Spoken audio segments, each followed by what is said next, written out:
আমি একটু শপিং এ গেছিলাম। এসে পড়ে গেছে। লোকাল ট্রেনে গেছিলাম। Local train? Public transport? Oh my God, কি গরম হয় ওখানে। You, I can't. তুই কি করে গেলি? আমি তোমার পার্সোনাল কার ড্রাইভার ছাড়া কোনোদিন যেতাম না। ও মাই গড। আচ্ছা, কি কি কিনলি? ওই তো জিন্স টপ। অবশ্যই তুই ওরকম নর্মাল ড্রেসিং সেন্সে রাখিস, তাই না? আচ্ছা, তোর বাজেট কত হয়েছে তাহলে টোটাল শপিং?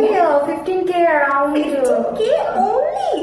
এত চিপ কোয়ালিটির ক্লোথস, এত কিছু অবভিয়াসলি তোর দুর্গাপুজোর সময় তো সব ঢেলে কিনিস, তো এত চিপ ক্লোথস কিনলি যে 15,000 মানে তো বাপের মতো আমার তো টাকা নিয়ে আমার হয়ে গেছে।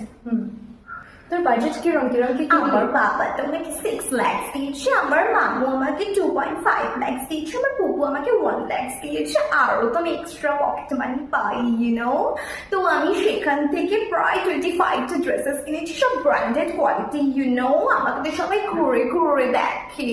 আর আমি তো সারা বছর শপিং করি, তো পুজোর সময় এক্সট্রা করে না করলেও চলে। আমি জানি তোর আমাকে দেখে জেলাসি আর কোনো ব্যাপার না, তুই আমার ক্রেডিট কার্ডটা নিয়ে নিস, ঠিক আছে? না, তুই জানিস আমার দাদা ভাই আমাকে গুচি আর প্রাডার একটা পারফিউম কিনে দিয়েছে, তুই পাগল।